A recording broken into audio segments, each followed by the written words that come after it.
আসসালামু আলাইকুম সুপ্রিয় শিক্ষার্থীরা, আশা করি আপনারা সবাই ভালো আছেন। এসএসসি 2024 পরীক্ষার্থীদের ইংলিশ সলিউশন নিয়ে আমি হাজির হয়েছি। সো আজকে যারা পরীক্ষা দিয়েছেন তাদের ইংরেজি কোশ্চেনের সমাধান। প্রথমত 1 নম্বরে choose the correct answer from the following alternatives.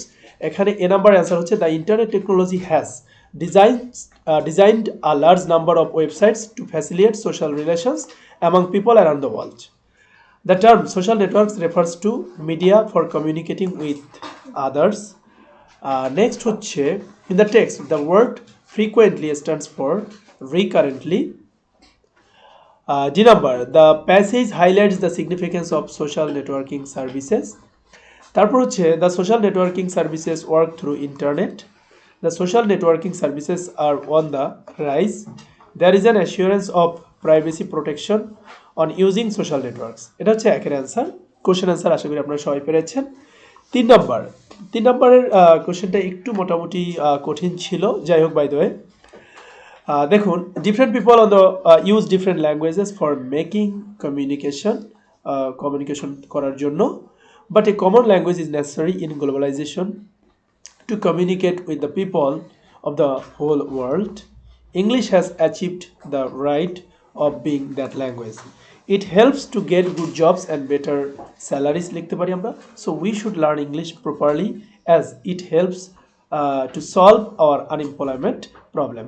So এখানে to solve না দিয়ে কিন্তু সলভিংও দেওয়া যাবে, কোনো সমস্যা নাই, কারণ এটা যেহেতু উইদাউট ক্লোজ, সেক্ষেত্রে আপনারা কি করতে পারবেন, আপনারা আপনাদের মতো সিনোনিম অ্যান্টোনিম অ্যাপ্লাই করতে পারবেন। অর্থাৎ এই কথার কথা কমিউনিকেশনের সিনোনিম যদি অ্যাপ্লাই করেন কোনো প্রবলেম নাই, অর্থাৎ এর সিনোনিম অ্যাপ্লাই করলেও কিন্তু আপনাদের অ্যান্সার কারেক্ট হবে। এরপর আমরা যাই 4 নম্বর কোশ্চেনে। 4 নম্বর কোশ্চেন খুবই সহজ ছিল। আমাদের প্রথমটার অ্যান্সার হচ্ছে কি, একের অ্যান্সার হচ্ছে 7 মার্চ 1949।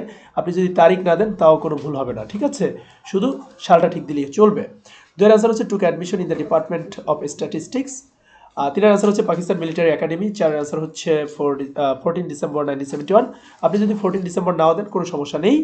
আর 4 এর অ্যান্সার হচ্ছে কমিশন, আর 5 এর অ্যান্সার হচ্ছে 1971। এই হলো 4 এর অ্যান্সার, 5 সামারি আপনারা লিখেছেন। 6 হচ্ছে 6 নম্বরটা ম্যাচিং।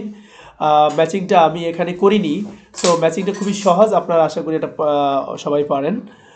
সো 7 নম্বরটা যেটা রিয়ারেঞ্জটা হচ্ছে কি, রিয়ারেঞ্জে প্রথমটা অ্যান্সার হচ্ছে কি ডি, তারপরটা হচ্ছে এইচ, অর্থাৎ ডি মানে once upon a time there was two friend were passing through a forest. H number হলো কি, they were talking about their love for each other. C number হলো suddenly they came across a bear. G number হলো কি, আপনার the first friend climbed up a tree but the latter could not climb. F number হলো and finding no other way the later was laid down on the ground and feigned death. তারপরে B number হলো কি, B number হলো আপনার the bear smelled ears, nose and face. A number হলো কি he thought him to dead. R E number হলো আপনার then the bear went away. আর এছাড়া বাকি রাইটিং পার্ট তো খুবই সহজ হয়েছে, আমি কোশ্চেন দেখেছি। সো আশা করি আপনারা সবাই খুব ভালো পরীক্ষা দিয়েছেন। সবার শুভকামনা আশা রেখে আমি আমার ভিডিওটি এখানে শেষ করলাম। ভালো থাকবেন, সুস্থ থাকবেন, আল্লাহ হাফেজ।